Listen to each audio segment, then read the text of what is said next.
नमस्कार दोस्तों, स्वागत है आप सभी का एक और नए वीडियो में।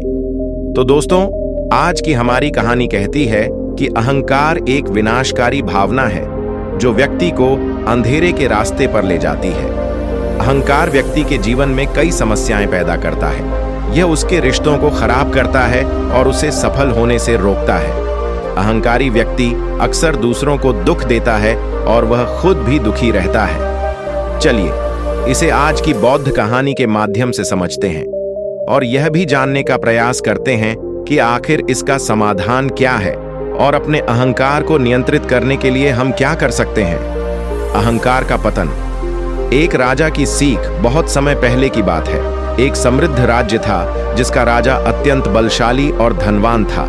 उसके पास असीमित संपत्ति थी, बड़ी सेना थी और पूरी प्रजा उसे पूजती थी। राजा को अपने वैभव और शक्ति का बहुत अहंकार था। वह मानता था कि वह सर्वश्रेष्ठ है और कोई भी उसकी बराबरी नहीं कर सकता। राजा का एकमात्र पुत्र युवराज इसी ऐश्वर्य में पला बढ़ा था। उसे कभी किसी कष्ट का सामना नहीं करना पड़ा था। वह जो चाहता तुरंत उसे मिल जाता। धीरे धीरे उसके अंदर भी अहंकार जन्म लेने लगा। वह खुद को सबसे श्रेष्ठ समझने लगा और दूसरों की सलाह को नजरअंदाज करने लगा। राजा की चेतावनी समय बीतता गया और एक दिन राजा गंभीर रूप से बीमार पड़ गया। उसे एहसास हुआ कि अब उसका अंत निकट है। उसने अपने पुत्र को बुलाया और कहा, बेटा, मैंने तुम्हें हर सुख सुविधा दी है, लेकिन जीवन केवल सुखों से नहीं चलता। दुख भी जीवन का हिस्सा है। जब मैं नहीं रहूंगा तब तुम्हारे अपने ही तुम्हें धोखा देंगे। अहंकार तुम्हें अंधा बना देगा और जब तुम्हें सच्चाई का पता चलेगा तब बहुत देर हो चुकी होगी। युवराज को अपने पिता की ये बातें व्यर्थ लगीं। उसे लगा कि अब जब पूरा राज्य उसका होगा तो वह पहले से भी अधिक ऐश्वर्य और आनंद में रहेगा। अहंकार का जन्म राजा की मृत्यु के बाद युवराज गद्दी पर बैठा। उसके पास अथाह धन संपत्ति थी और प्रजा उसकी हर आज्ञा का पालन करती थी। धीरे धीरे उसका अहंकार बढ़ता गया। वह किसी की सलाह नहीं सुनता था और अपने मित्रों, मंत्रियों और सैनिकों को अपने अधीन समझता था। एक दिन राज्य में एक भव्य मंदिर निर्माण की घोषणा हुई।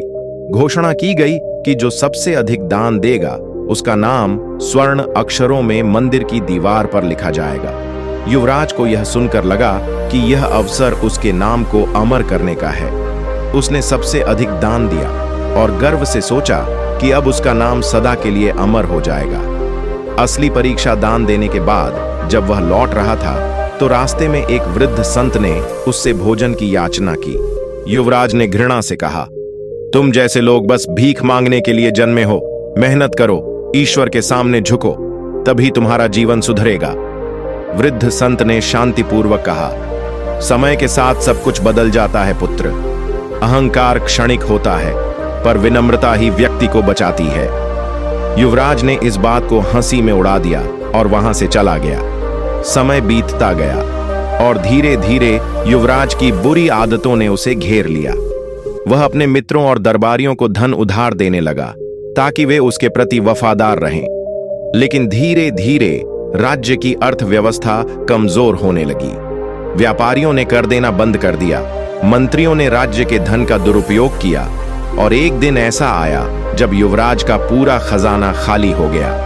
अब जब उसने अपने मित्रों और दरबारियों से उधार दिया हुआ धन वापस मांगा तो सभी ने उसे दुत्कार दिया। जो लोग कभी उसके लिए जीने मरने की बातें करते थे वे अब उसे पहचानने तक से इनकार कर रहे थे।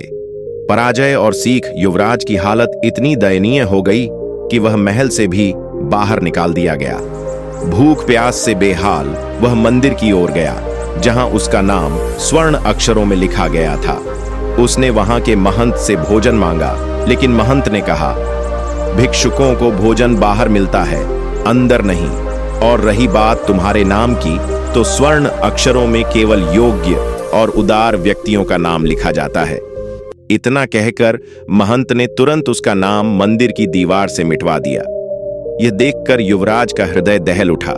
उसे समझ आ गया कि पत्थरों पर लिखे नाम भी मिटाए जा सकते हैं तो जीवन कितना क्षण भंगुर है। उसी रात वह मंदिर के बाहर भूखा प्यासा बैठा था। तभी वही वृद्ध संत वहां आए जिन्हें उसने अपमानित किया था। उन्होंने अपने झोले से रोटी निकाली और युवराज को दी। युवराज की आंखों से आंसू बहने लगे।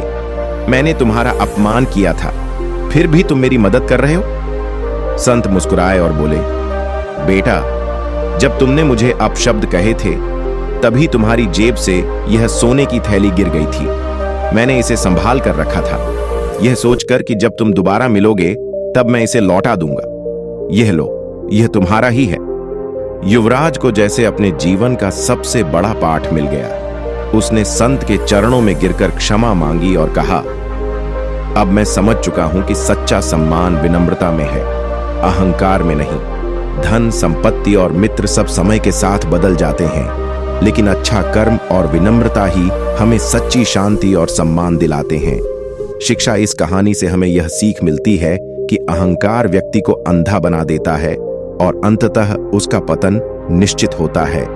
विनम्रता और सच्चे कर्म ही व्यक्ति को दीर्घकालिक सफलता और शांति प्रदान करते हैं। इसलिए हमें हमेशा अहंकार से बचना चाहिए और दूसरों के प्रति दयालु रहना चाहिए।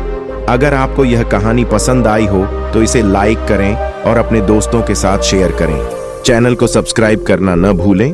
फिर मिलेंगे एक और प्रेरणादायक कहानी के साथ।